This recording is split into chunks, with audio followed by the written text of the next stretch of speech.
ভারত ও রাশিয়ার বন্ধুত্ব কতটা গভীর এটা গোটা দুনিয়া জানে। এই দুই দেশকেই সংকটের সময় একে অপরকে সঙ্গ দিতে দেখা গেছে। ইউক্রেনে হামলার জন্য যখন দুনিয়ার বেশিরভাগ দেশ রাশিয়ার সঙ্গে নিজেদের বাণিজ্যিক সম্পর্ক শেষ করছে, তো এক্ষেত্রে ভারতই একলা এমন দেশ যে রাশিয়ার জন্য আশার আলো হয়ে উঠেছে। আমেরিকা যতই রাশিয়ার অয়েল কোম্পানিগুলোর ওপর প্রতিবন্ধকতা লাগিয়ে দিক, কিন্তু ভারত রাশিয়ার আবেদনে তার থেকে সস্তা দামে তেল কেনার ঘোষণা করে দিয়েছে।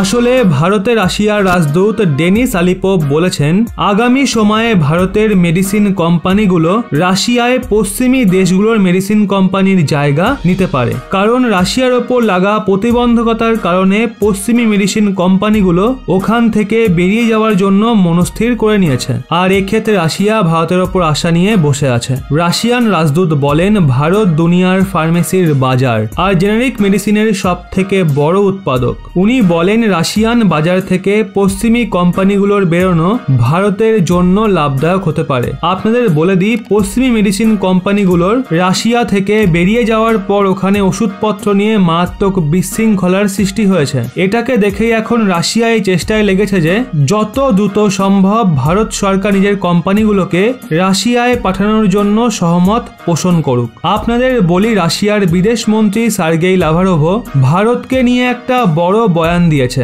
উনি বলেন, ভারতের মতো মজবুত দেশ আমেরিকার নেতৃত্বে চলা বিশ্ব ব্যবস্থাকে স্বীকার করবে না। উনি আগে আরো বলেন, আমেরিকা এখন একটা এমন দুনিয়া বানাতে চায় যেখানে সমস্ত দেশ তার আদেশ পালন করবে, কিন্তু ভারত ও চীনের মতো দেশ এটা কখনোই মেনে নেবে না। একটা রিপোর্টের মতে প্রায় 2 ডজনের থেকে বেশি বিদেশি কোম্পানি রাশিয়ার বাজার থেকে নিজের হাত সরিয়ে নিয়েছে। এতে বড় রিটেল চেন থেকে নিয়ে মেডিসিন কোম্পানিগুলো সামিল রয়েছে। এক্ষেত্রে আপনাদের বলে দিই, ভারতের জন্য এটা কোনো সুবর্ণ সুযোগের থেকে কম নয়, কিন্তু ভারতকে এখানে পা খুব মেপে মেপে ফেলতে হবে, কারণ রাশিয়ার সঙ্গে বেশি নিকটতা আমেরিকা এবং পশ্চিমী দেশগুলোকে অসন্তুষ্ট করতে পারে, আর ভারতকে দুটো দিকই বজায় রেখে চলতে হবে। আচ্ছা বন্ধুরা, এক্ষেত্রে ভারতের কি করা উচিত বলে আপনার মনে হয় অবশ্যই কমেন্টের মাধ্যমে জানান।